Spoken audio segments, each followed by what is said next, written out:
আসসালামু আলাইকুম রহমতুল্লাহি ওবরাকাতু। সম্মানিত কোরআনের আলোর দর্শকবৃন্দ, সবাইকে জানাই কোরআনের আলো চ্যানেলের পক্ষ থেকে মোবারকবাদ। সম্মানিত বন্ধুগণ, আজ আমরা সততা ও তাকওয়ার এক অনন্য দৃষ্টান্ত হযরত ওমর রাদিয়াল্লাহু তাআলা আনহু ও এক মা মেয়ের ঘটনা। ইসলামের ইতিহাসে হযরত ওমর ইবনে খাত্তাব রাদিয়াল্লাহু তাআলা আনহু ছিলেন একজন ন্যায়পরায়ণ ও দূরদর্শী শাসক। তিনি সবসময় জনগণের অবস্থার খোঁজখবর নিতেন এবং তাদের সমস্যাগুলি জানার জন্য তিনি ছদ্মবেশে রাস্তায় ঘুরতেন। এক রাতে তিনি তার সঙ্গী আসলাম রাদিয়াল্লাহু তাআলা আনহুকে সঙ্গে নিয়ে মদিনায় অলিগলিতে ঘুরছিলেন। চলতে চলতে তারা এক দরিদ্র ঘরের পাশ দিয়ে যাওয়ার সময় ভেতর থেকে এক মা ও মেয়ের কথোপকথন শুনতে পেলেন। মা মেয়েকে বলছিল, মেয়ে, দুধের সাথে একটু পানি মিশিয়ে দাও এবং আমরা বেশি লাভ করতে পারবো। কিন্তু মেয়েটি মায়ের কথায় আপত্তি জানিয়ে বলল, মা, তুমি কি জানো না আমাদের আমিরুল মুমিনিন হযরত ওমর রাদিয়াল্লাহু তাআলা আনহু ঘোষণা করছেন যে দুধের সাথে পানি মেশানো যাবে না, এটি প্রতারণার শামিল।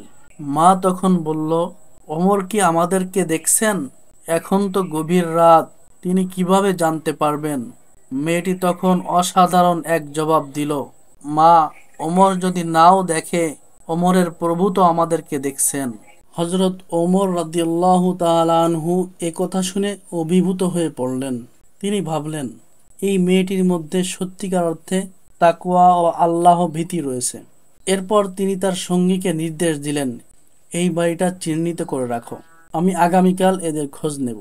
পরদিন সকালে হযরত ওমর রাদিয়াল্লাহু তাআলা আনহু ওই বাড়ির খোঁজ নিলেন এবং জানতে পারলেন মেয়েটির নাম ছিল উম্মে আম্মারা এবং তারা খুবই দরিদ্র পরিবারে বসবাস করছিল। তিনি তখন নিজের ছেলেদেরকে ডেকে বললেন, আমার সন্তানদের মধ্যে যদি কেউ বিয়ে করতে চায় তাহলে এই মেয়েটিকে বিবাহ করুক, কেননা এই মেয়ে সততা ও আল্লাহ ভীতিতে অতুলনীয়। তার এক ছেলে আসিম রাদিয়াল্লাহু তাআলা আনহু রাজি হলেন এবং উম্মে আম্মারাকে বিয়ে করলেন।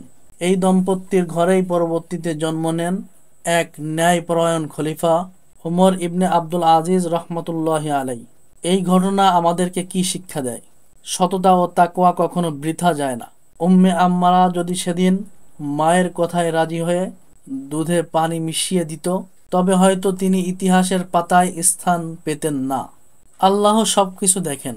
যখন কেউ কোনো পাপ করতে যায় তখন এই কথাটি মনে রাখা জরুরি যে যদিও মানুষ না দেখে, আল্লাহ নিশ্চয় দেখছেন। একটি নেক কাজ ও সঠিক সিদ্ধান্ত বংশের ভবিষ্যৎ বদলে দিতে পারে। উম্মে আম্মারার এক সিদ্ধান্ত থেকে এক ন্যায়পরায়ণ বংশের জন্ম হয়েছিল।